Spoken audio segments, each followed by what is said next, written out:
Kami dari kelompok 14 akan mempresentasikan iptex dan dampaknya.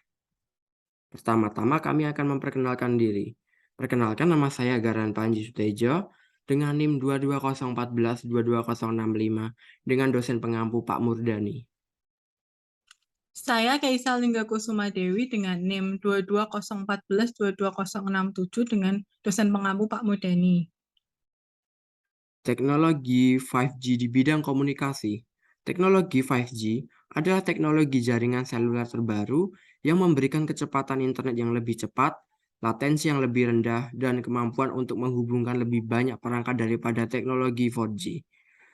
Sumber referensi untuk perkembangan teknologi 5G ini dapat ditemukan pada artikel 5G Technology Evolution: An Overview of Opportunities and Challenge oleh Jamal Zigles dan Faisal Aid Audia. Dampak sosial. Kemajuan komunikasi dapat berdampak pada imam Katolik, secara positif maupun negatif. Di satu sisi, kemajuan teknologi komunikasi dapat mempermudah akses umat Katolik terhadap informasi dan sumber-sumber keagamaan seperti kitab suci, doa, dan tafsir-tafsir. Dalam hal ini, teknologi dapat memperkaya pengetahuan dan memperkuat keyakinan iman. Dampak sosial positif. Meningkatnya aksesibilitas informasi dan komunikasi, baik untuk individu maupun organisasi. Hal ini membawa dampak positif pada kemajuan bisnis, pendidikan, kesehatan, dan hiburan. Teknologi 5G juga memungkinkan pengembangan teknologi baru seperti mobil otonom, virtual reality, dan augmented reality. Dampak sosial negatif. Saat dalam pandemi corona, gereja mengadakan misa secara online yang membuat jemaah tidak harus pergi ke gereja untuk mengikuti misa. Namun, dampak negatifnya adalah adanya resiko terhadap kesehatan manusia akibat radiasi elektromagnetik dan adanya kesenjangan digital antara daerah perkotaan dan pedesaan. Menurunnya sifat sosial masyarakat karena semakin menjadi pribadi yang lebih individualis. Hubungan iptek dengan iman. Di sisi lain, kemajuan teknologi juga dapat menimbulkan tantangan bagi umat Katolik dalam menjaga keutuhan iman. Dalam era digital yang semakin terkoneksi, terdapat banyak informasi yang beredar di media sosial atau di internet yang belum tentu sesuai dengan ajaran gereja Katolik.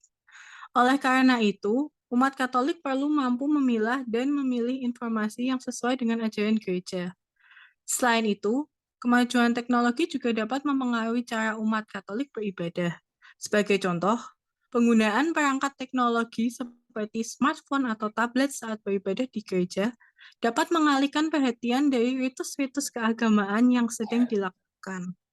Oleh karena itu, umat Katolik perlu mampu mengatur penggunaan teknologi saat beribadah dan tetap memperhatikan kekusyukan dan kesakralan dalam beribadah.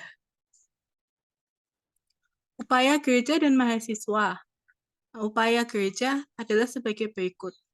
Gereja dapat memberikan pengajaran mengenai etika dan moral dalam penggunaan teknologi, serta mengingatkan umat untuk tidak terlalu bergantung pada teknologi dan tetap mempertahankan nilai-nilai keagamaan dalam kehidupan sehari-hari. Sementara upaya mahasiswa adalah sebagai berikut. Mahasiswa juga dapat melakukan kampanye atau aksi sosial yang meningkatkan kesadaran masyarakat tentang pentingnya penggunaan teknologi yang bertanggung jawab.